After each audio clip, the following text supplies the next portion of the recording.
오직 예수님. 오늘 찬양이 참 너무나 은혜스럽습니다. 날 사랑하심, 날 사랑하심. 그래요. 하나님이 우리를 사랑하지 않았더라면 어떻게 됐을까요? 하나님이 나를 용서해 주시지 않았다면 어떻게 했을까요? 포행자여 핍박자여 악행자였던 나, 정말 내 주제도 알지 못하고 교만했던 나, 오늘 제가 찬양을 드리면서 너무나 감동이 돼요.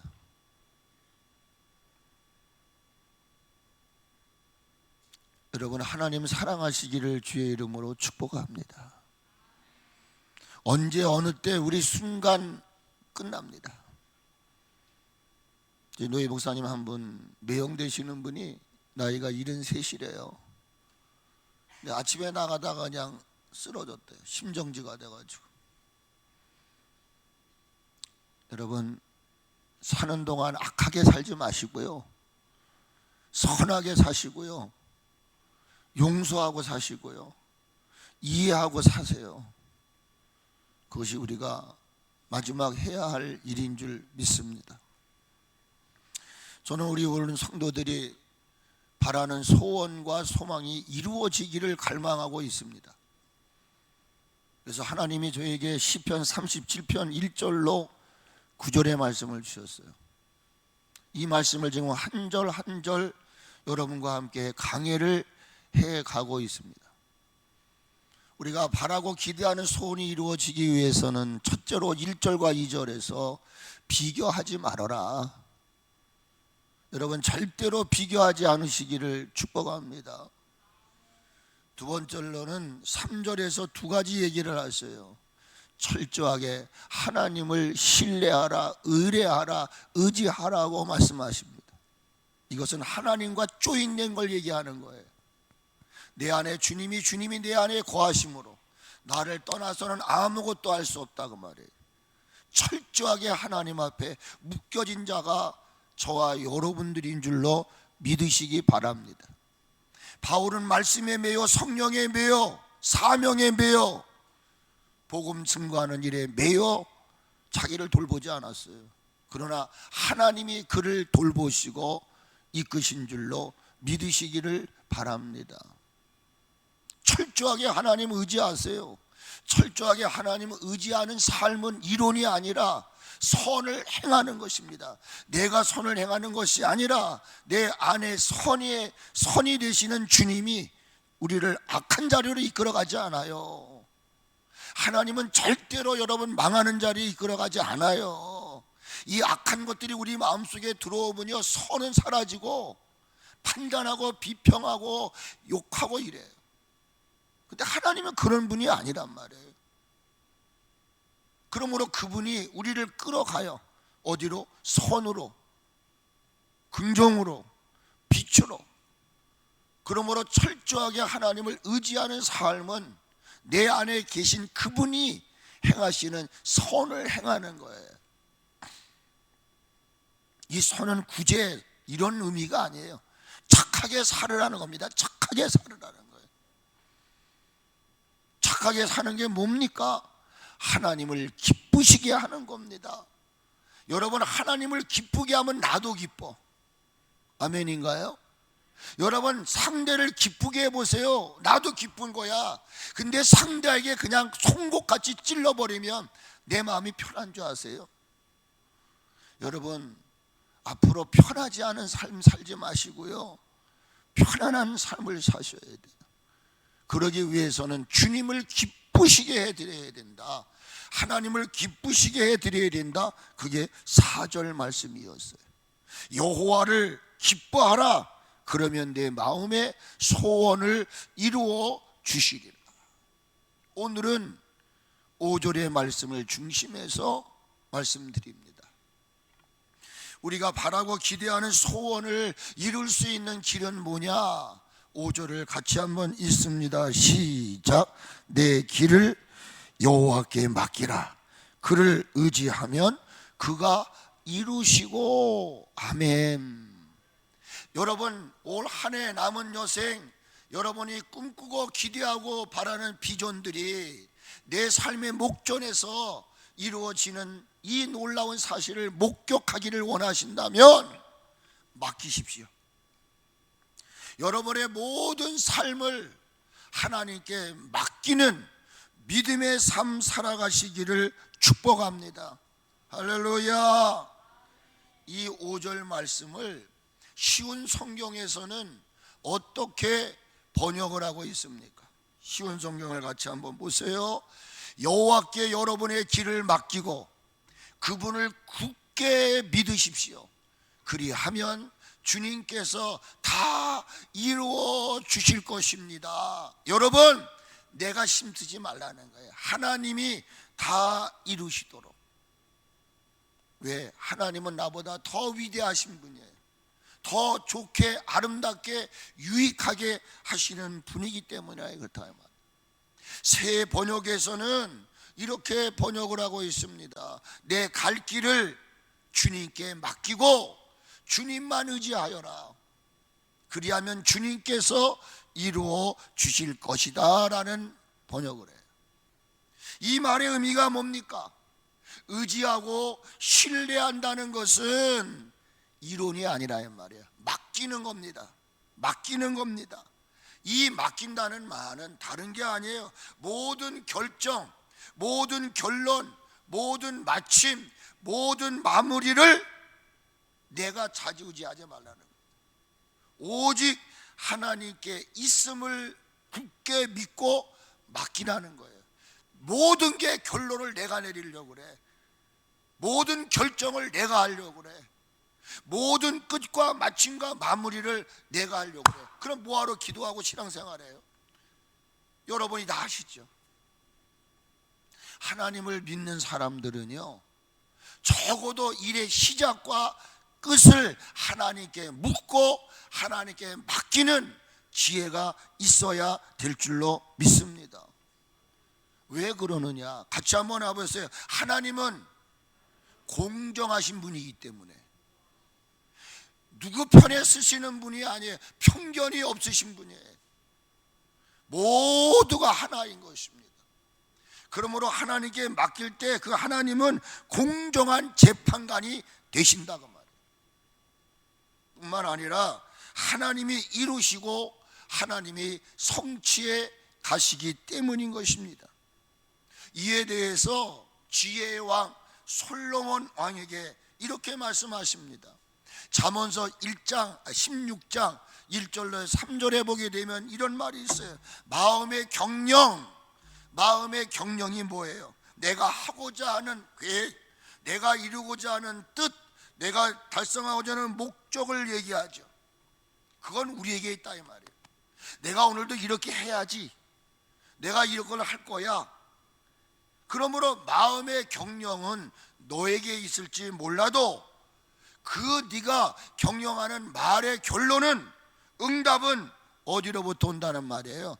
여호와께로 나오느니라. 내가 아무리 계획 세우고 아무리 목적을 세워도 그것을 이루는 분은 내가 아니라 누구라고요? 하나님이라는 거예요. 승과 패는 내게 있는 게 아니라 하나님께 있다는 사실이죠. 그래서 2절의 말씀은 이렇게 얘기를 해요. 사람의 행위가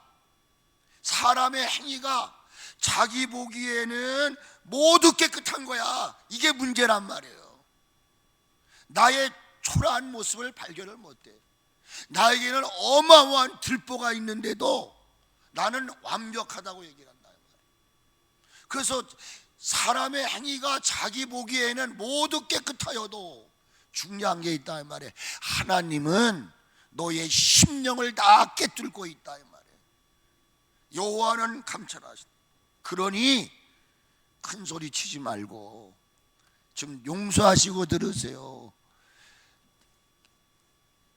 이러지 말고 3절에 이렇게 말해요. 같이 한번 읽어보세요. 너의 행사를 야훼께 맡기라. 그리하면 내가 가고자 하는, 경영하고자 하는 모든 것들이 이루어지리라. 아멘. 이루어지는데 내가 기대하고 바란 것보다 더 아름답게, 더 좋게, 더 유익하게 해 주신다, 그 말이에요. 이 말을 더 이렇게 해서 그래요. 잠언서 16장 9절에서 이렇게 해석을 해요. 사람이 마음으로 자기 길을 계획할지라도 그의 한 걸음 한 걸음 한 걸음을 인도하시는 분은 나다. No! 내가 아니라 누구라고요?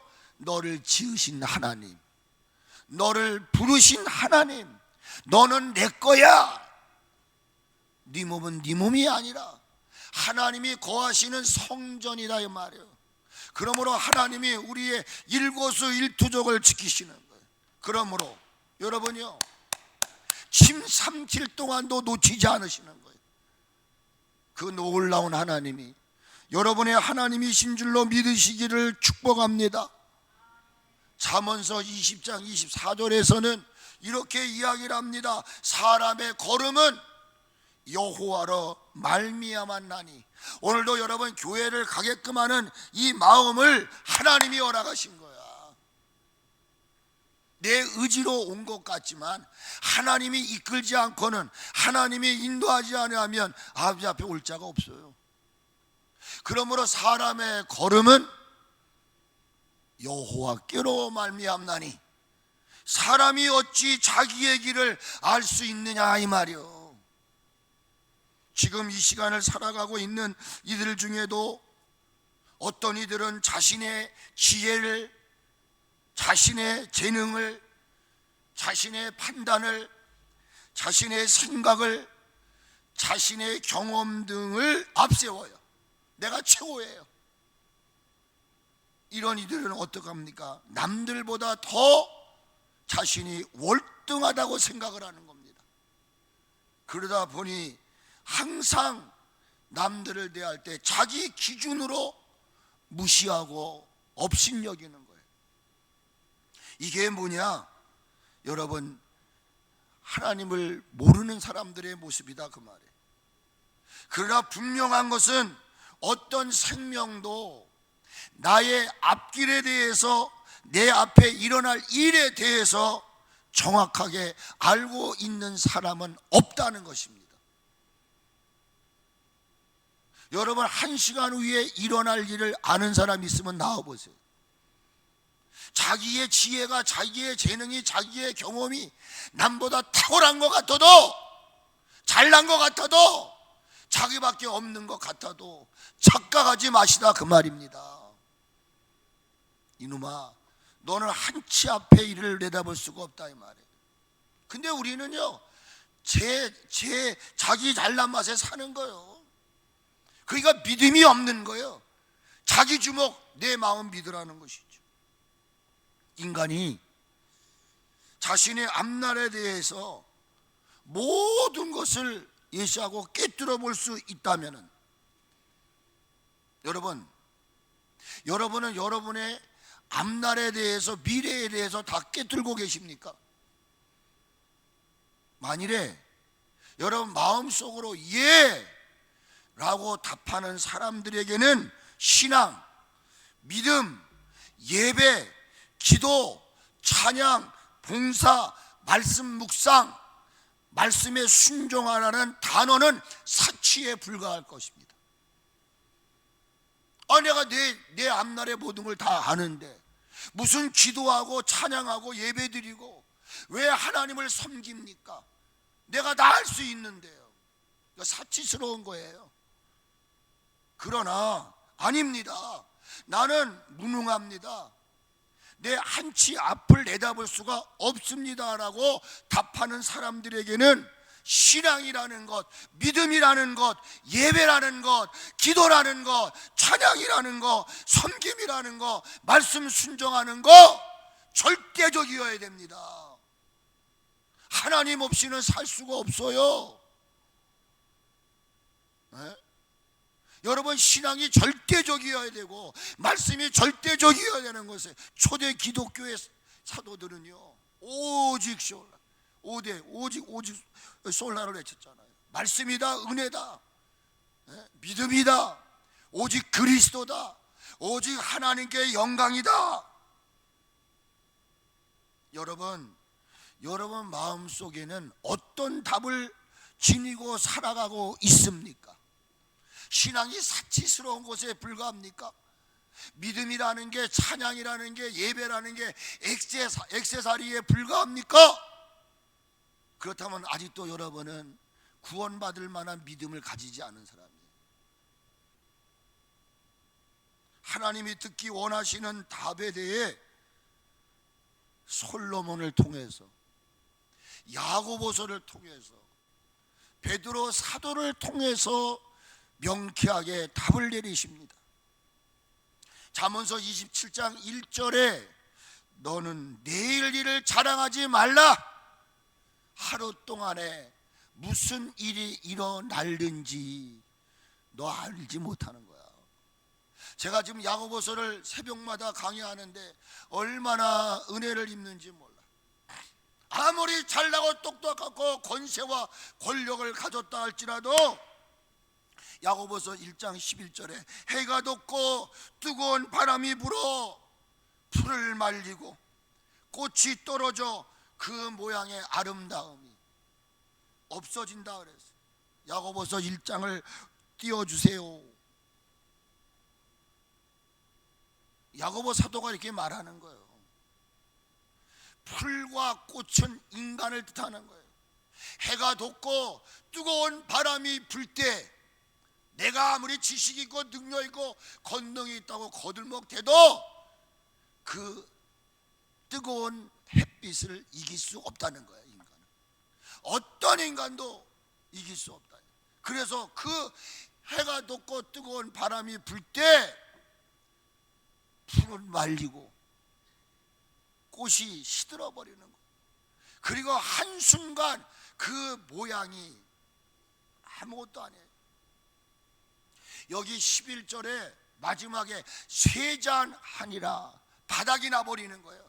여러분, 내가 보고 듣고 말하고 움직일 수 있을 때 겸손하게 사시기를 바랍니다. 하나님은 한순간 바닥나게 할 수 있다고 말해요. 심지도 않아 끊어져 보세요. 아무것도 아닙니다. 여기 쇠잔하다는 말은 바닥을 나게 한다 이 말이에요. 이건 무슨 여러분에게 저주를 내뿜는 게 아니에요. 하나님의 위대성을 말하죠.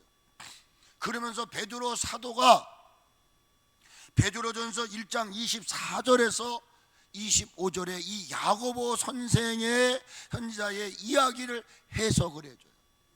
그게 뭐냐? 베드로전서 1장 24절에 보니까 그러므로 모든 육체는 풀과 같고 모든 영광은 풀의 꽃과 같다. 그러니까 야고보서에서 말하는 풀과 꽃은 누구를 비유한 거냐? 인간을 비유한 거예요. 대통령이라도 권력을 가진 사람이라도 총 한 방에 날아가 버리는 거예요.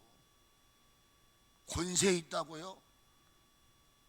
용서하세요. 까불면 안 돼요. 하나님 앞에 우리는 하나님 앞에 납작 엎드릴 뿐이잖아요. 그 말씀하잖아요. 육체는 풀과 같고 그 영광은 풀의 꽃과 같으니 풀은 마르고 꽃은 떨어진다 그 말입니다. 이 말이 뭐예요? 어떤 인간이든지 잘났던 못났던 배웠던 못 배웠던 약하던 강하던 남녀노소 빈부귀천할 것 없이 사람이 한번 정한 것은 죽는다는 거예요. 그런데 여기 뭘 얘기하고 있느냐? 25절에서 오직 주님의 말씀은 세세토록 있도다 하였으니 너에게 전한 복음이 곧 이 말씀이니라. 말씀은 하나님이십니다. 여러분, 하나님, 연약한 풀과 같고 꽃과 같은 인생들이 절대자인 하나님을 믿으면 믿는 그 순간부터 약한 자가 강한 자가 되고 무지한 자가 지혜로운 자가 된다는 사실을 믿으시기를 주의 이름으로 축복합니다. 잠깐 후에 일어날 일에 대해 전혀 예측할 수 없는 무지한 우리들에게 있어서 어찌 보면 보석과 같은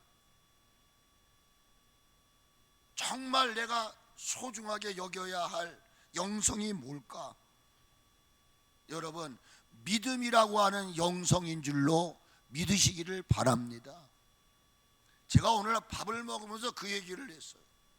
제가 개척을 했을 때에 우리 교회에서 100일이나 또 100이라고 또 뭐죠? 돌 이런 맞이하는 사람들에게는 금반지를 한 돈씩인가 반 돈씩을 해줬어요. 그때만 해도 몇만 원이면 됐어요.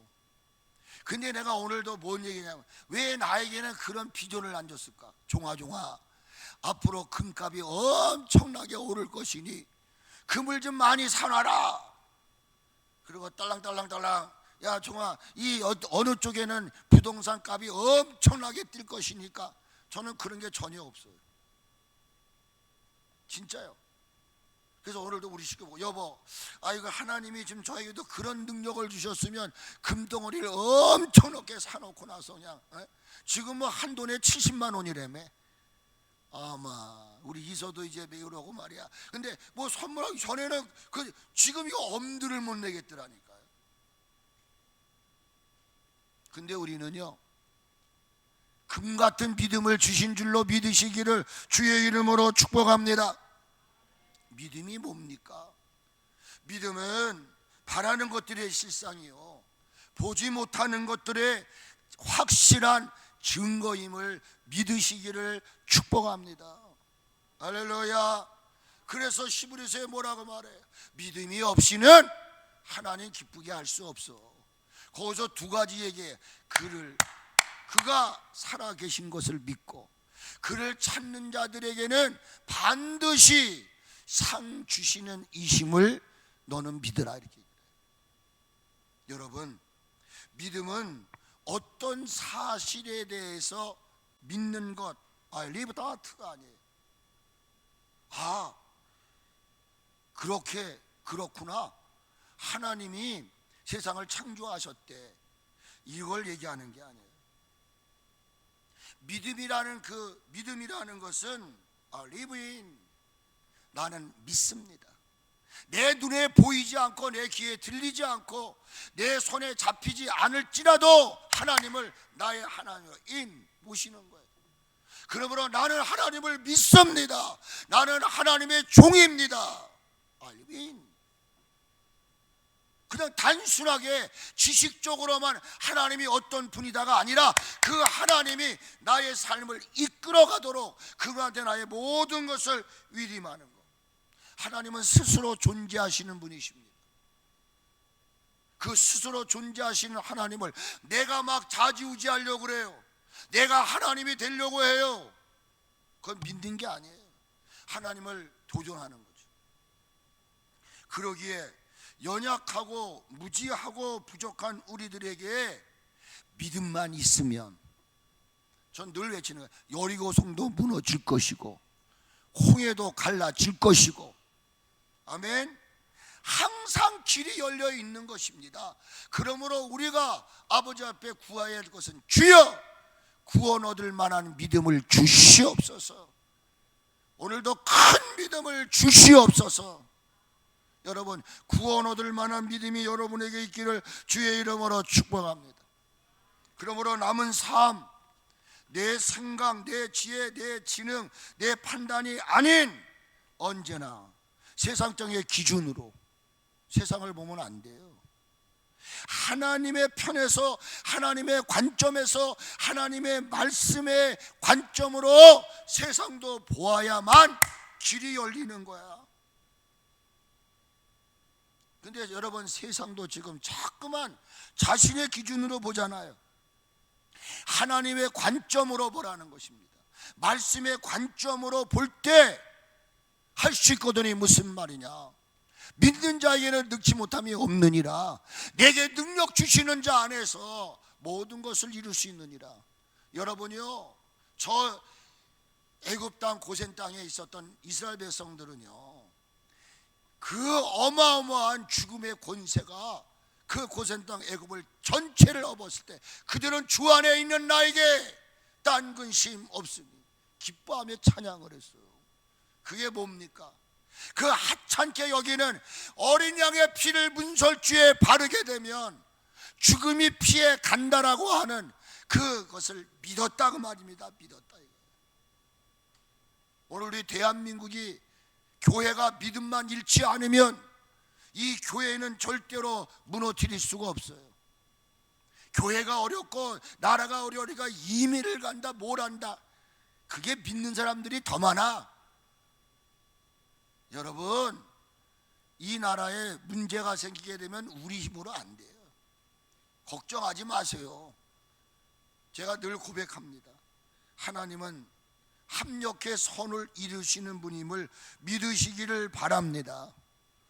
언제나 할 수 있다, 하면 된다, 해보자, 이런 믿음이 저와 여러분에게 완전히 지배하기 위해선 어떻게 해야 되느냐? 내 것을 내려놓으셔야 돼. 내 것을 내려놓고 살아계신 하나님께로부터 공급되어지는 능력을 힘입어야 될 줄로 믿습니다. 한 인생의 삶이 신앙이라고 하는, 믿음이라고 하는 것을 통해서 자기를 수양해 가요. 그러나 수양에 머물러 있어서는 안 된다는 거예요. 그 자기 수양이 자기 헌신으로 바꾸어져야 된다는 것입니다. 자기 만족이 변하여 자기 희생으로 승화되게 하는 그 힘이 뭐냐? 그 자체가 뭐냐? 믿음이 지니고 있는 능력이고 믿음이 가지고 있는 진수인 것입니다.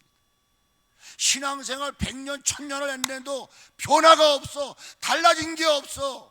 예배생활, 기도생활, 헌금생활 모든 게 다 제자리 걸음만 해도 다행이야. 밑걸음을 치고 있단 말이야. 밑걸음을. 왜 그럴까요? 믿음이 없어서. 본인은 믿음이 있다고 말하지만 믿음은 그게 아니에요. 믿음은 수양을 헌신으로, 자기 만족을 희생으로 변화시키는 게 믿음이 지니고 있는 능력이라는 것입니다. 믿음의 능력은 우리의 교만함과 오만함, 이것을 한순간 무너뜨리는 거예요. 저도 예수님 믿고 그 교만함과 오만함, 정말 제 지나간 과거를 얘기하면은요 감히 넘볼 수가 없어요. 근데 그게 무슨 의미가 있냐 이 말이에요. 그 교만함과 오만한 삶을 믿음의 능력으로 무너뜨리시더란 말이에요. 그게 사도 바울이 그랬단 말이에요. 할례 받지 못한 자에게는 할례 받지 못한 자처럼 자기를 낮춘 거예요. 왜? 어떻게 해서라도 한 명이라도 더 구원 얻게 하려고. 그러니까 상대가 생각할 때 저거 아무것도 아니네, 저놈도 죄인이네. 아니요. 여러분, 믿음의 능력은 하늘 높은지 모르고 교만하고 오만하고 내 주먹 믿어라, 내 마음 믿어라 하던 인생을 겸손의 사람으로 낮추는 거예요. 그리고 남은 여생을 청결한 삶, 비움의 삶으로 이끌어가는 능력이 바로 믿음이라는 것입니다. 그러므로 참된 겸손 무엇입니까? 정말 저 사람이 겸손하다. 그 겸손은요 하나님의 권위 앞에 머리 숙이는 거예요. 근데 오늘날 얼마나 많은 사람들이 하나님 무서운 줄 모르고, 그러므로 진정한 겸손은 나의 모든 것을 전능하신 하나님께 맡기고 나가는 것이, 이게 진정한 겸손이라는 거예요. 왜 그러느냐? 나의 모든 삶의 결론은 언제나, 같이 하세요, 언제나 전능하신 하나님께 있기 때문이다. 아멘이시죠? 그러기에 하나님은 에레미야를 통해서 저와 여러분들의 무지함에 대해서 이렇게 밝히고 있어요. 에레미야 10장 23절에 뭐라고 말하냐면, 여호와여 내가 알거니와 사람의 길이 자신에게 있지 아니하니 걸음을 지도함이 걷는 자에게 있지 아니하리이다. 내가 걸음을 걸어도 그 걸음의 결론과 마침과 끝은 하나님인 거예요. 근데 내가 내 길을 가려고 그런다 이 말이요. 근데 그걸 하나님의 뜻이라고 말한다 이 말이요. 하나님은요, 남자는 남자, 여자는 여자지 남자가 여자 되는 법이 없어요. 하나님이 지으신 그대로 순종하면 되는 거예요. 근데 여러 다양한 것들이 우리의 길을 달콤하게 유혹을 한다 이 말이에요. 뭐 슈퍼감자? 아니 슈퍼감자라고 감자가 아니에요? 그 알량한 지식을 가지고요 하나님을 도전하는 거예요. 이게 참 무서운 것입니다 여러분. 그러므로 여호와께 맡기라, 여호와께 맡기라, 이 말의 의미는 하나님께 드리라 그 말이에요. 근데 중요한 게 있어요. 여기 첫 번째 5절에 길 나와요. 길. 이 길이라는 단어는 따르케카라는 단어예요. 이 따르케카라는 말은 뭐냐? 좁은 길, 넓은 길, 협착한 길을 의미하는 단어가 아니에요. 이 길에 따르케카라는 말은 내 인생의 삶의 전체를 말하는 거예요. 좁은 길, 아스팔트 길, 무슨 평탄한 길, 이런 길의 형태를 말하는 게 아니고 여기서 말하는 길은 내 남은 인생의 전체를 누구에 맡기라는 거예요? 하나님께 맡기라는 거예요. 너의 남은 삶 전체를 길이요 진리요 생명 되시는 예수님께 맡기라 그 말이에요. 맡기기를 주의 이름으로 축복합니다. 아멘. 내가 바라고 기대하고 모든 소망들이 여러분이 반드시 성취되기를 원하신다면 여러분의 남은 인생의 전체를 다윗은 뭐라고 말해요? 여호와께 맡기라. 참 재밌어요. 이 맡기라고 하는 단어는 까랄이라는 단어예요. 히브리어로 까랄. 이 말은 뭐냐? 굴리다 혹은 의탁하다라는 의미로 사용이 되는 것입니다. 그런데 이 맡김이라는 말의 의미는 뭐냐? 시편 22편 8절에도 이 의미가 나와요.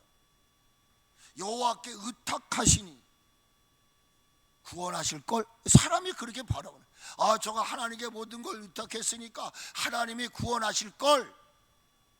근데 이 의탁이라는 말, 맡긴다의 말의 의미는 뭐냐? 어떤 사람이 자신이 지고 있는 무거운 짐을 굴려버리는 거예요.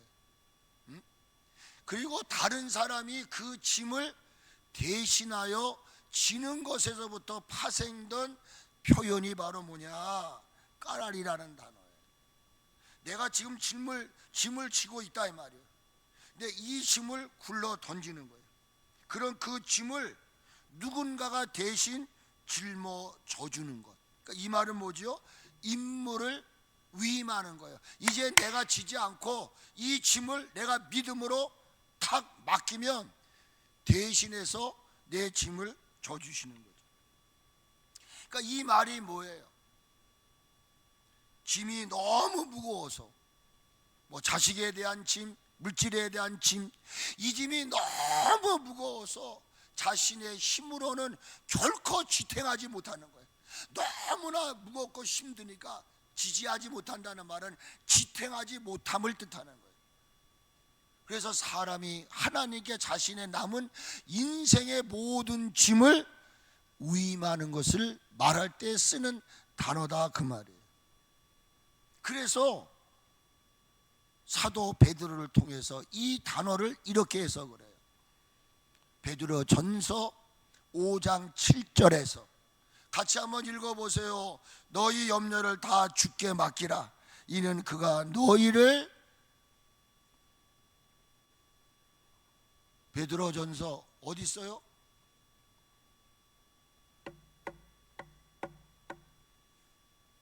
방송실 없나요?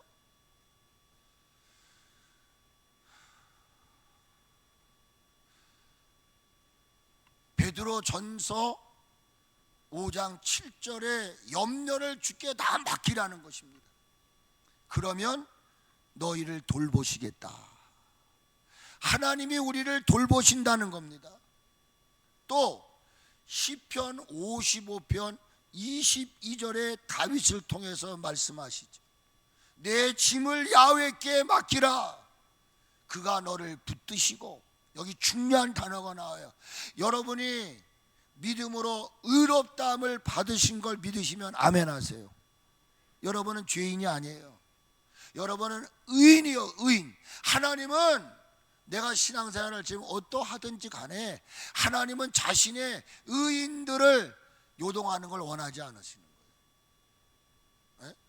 여러분, 아까 제가 고백을 했잖아요. 내가 확신하노니 사망이나 생명이나 천자들의 권세자들이나 현재이나 장래일이나 높음이나 능력이나 기쁨이나 그 어떠한 피조물이라 할지라도 우리를 하나님의 사랑에서 끊을 수 없느니라. 의인의 요동함을 영원히 허락하지 않으신다는 사실을 믿으세요. 여러분, 내가 월세방에 살아도요, 내가 지금 가진 것 없어도요, 하나님이 저와 여러분을 이만큼 사랑하시고 여러분을 지켜주신다는 거예요. 그러므로 오늘 우리가 이 짐을 위임할 자가 있어. 우리의 짐을 대신 짊어질 자가 누구인가? 우리의 이 인생의 수많은 무거운 짐들을 대신 져 주실 분은 누구입니까? 저는 여러분에게 소개하고 싶어요. 예수 그리스도인 줄로 믿으시기를 주의 이름으로 축복합니다. 예수 그리스도이십니다. 수고하고 무거운 짐진 자들아, 다 내게로 오라. 내가 너희를 쉬게 하리라. 제가 오늘 시간이 되려나 모르겠는데, 제가 오늘 이 말씀을 보면서 제가 전도사 때 막 설교가 안 되고 그러면은 역전에 나가서 찬양을 부르는 게 있어요. 그게 뭔지 아세요? 오라 오라 방황치 말고라, 죄 있는 자들아 다 이리 오라, 주 예수님 앞에 오라. 주일날 막 세상 사람들 놀러 가는데 그 역전에서 오라 오라 방황치 말고 오라, 예수를 믿으세요. 예수님 믿으셔야 됩니다. 역전에서 전도한 생각이 막 나는 거예요. 예수가 우리를 부르는 소리, 그 음성 부드러워. 이 찬송을 한참 하고 전도를 하고 나서 돌아가서 주일학교 설교를 하면 얼마나 은혜가 되는지 몰라. 수고하고 무거운 짐진 자들아 다 내게로 오라, 내가 너희를 쉬게 하리라. 할렐루야. 여기 너희를 쉬게 하리라는 말씀은 우리의 모든 짐을 예수님이 대신 져 주실 것이니, 같이 합시다. 쉬되 편히 쉬라. 여러분, 열중 쉬어. 그 다음에 군대에서는 편히 쉬어 그러면 산 놓고 편히 쉬는 거예요. 이게 위로와 격려의 말씀인 줄로 믿습니다. 여러분, 이 말씀을 잘 보세요. 맡기라 그러고 난 다음에 어떤 말씀이 연결되느냐? 5절 하반절에 보니까 그를 의지하면 그가 어떻게 한다고요? 이루시리라. 아멘. 맡기는 행위는 뭐냐? 전적으로 의지하는 것을 뜻하는 것이고, 그 의지한 결과는 뭐냐? 하나님이 이루신다는 거예요. 놀라운 말씀입니다. 내가 맡기고 의지한 결과는 하나님이 모든 것을 합력하여 유익하게 하신다, 그런 말인 것입니다. 여러분 남은 인생의 여정에 멘토는 누구이십니까? 여러분의 멘토는 도대체 누구이십니까? 다시 말하면 내가 힘들 때마다 나에게 위로로 조언할 수 있는 분, 내가 살아갈 힘을 얻을 수 있는 분, 내가 의지할 수 있고 존경할 수 있는 분, 그분이 누구입니까? 여러분의 아내입니까? 남편입니까? 목회자입니까? No. 저와 여러분의 인생에 남은 여생의 멘토는 바로 독생자를 거저주신 성부 하나님이시며 우리의 죄를 위하여 십자가에 못 박혀 죽으신 성자 하나님이시며 내가 약할 때 강함을 주시고 무지할 때 지혜를 주시며 언제나 생각나게 하시고 깨닫게 하시고 알게 하시고 언제나 내 삶 곁에서 변호해 주시며 협력해 주시는 파라크레토스 보혜사 성령님이 삼위일체 하나님이 여러분의 인생의 삶의 멘토가 되어질 수 있기를 주님의 이름으로 축복합니다. 할렐루야. 그 하나님만이 저와 여러분의 소망을 이루어 주시는 줄로 믿습니다. 저는 지금도 믿어요. 그 하나님이 구체적으로 일하고 계신다는 거예요. 내 눈으로 볼 땐 망한 것 같고 끝난 것 같지만 하나님은 지금도 새롭게 이해하시는 거예요. 그 하나님이 누군지 아세요? 내가 늘 고백하는 그 하나님, 마태복음 22장 28절입니다. 22장 32절입니다. 여기 중요한 단어, 아브라함과 이삭과 야곱의 하나님은 죽은 자의 하나님이 아니라 산 자의 하나님이라, 살아계신 하나님이라. 저와 여러분의 멘토로 삼고 계시는 그분은 죽은 자가 아니에요. 살아계신 분인 줄로 믿으시기를 바랍니다. 그러므로 여기 그가 이루시고, 그가 누구예요? 하나님. 그분이 이루신다는 거예요. 이루신다는 말은 히브리어로 아사입니다. 아사. 이 이루신다는 말은 완성한다 그 말입니다. 내가 계획하고 이루고자 하는 모든 것들을 하나님 멋지게 완성시키겠다 그 말이에요. 내가 완성시키는 것이 아니라 하나님이 내 모든 짐을 대신 짊어지시고 저와 여러분의 남은 인생의 삶 전체를 완성시켜 주신다는 거예요. 내가 계획한 것보다 더 아름답게, 내가 그린 청사진보다 더 멋지게 완성시켜 주시기 위해 지금도 그분은 일하고 계시는 줄로 믿으시기를 주의 이름으로 축복합니다. 그러므로 남은 여생 내가 뭘 하려고 하지 마세요. 내가 움켜잡고 내가 해보려고 하면 할수록 근심, 걱정, 염려, 불안, 초조밖에 내 마음에 올 수 있어요. 그러므로 모든 것 하나님께 맡기고 나아갈 수 있기를 축복합니다. 여러분이 한 해 동안 걸어가야 할 그 길은 여러분 반드시 거쳐야 돼요. 걸어가야 돼요. 반드시 그 길을 치루어야만 됩니다. 그런데 여러분 그 모든 것을 하나님이 이끌어 가신다는 사실을 믿으시기를 바랍니다. 그래서 여러분 오늘부터 같이 한번 합시다. 최선을 다하자. 요령 피우지 마세요. 있으면 있는 대로, 없으면 없는 대로 최선을 다할 뿐입니다. 그러면 하나님은 결과를 아름답게 해 주실 거예요. 왜?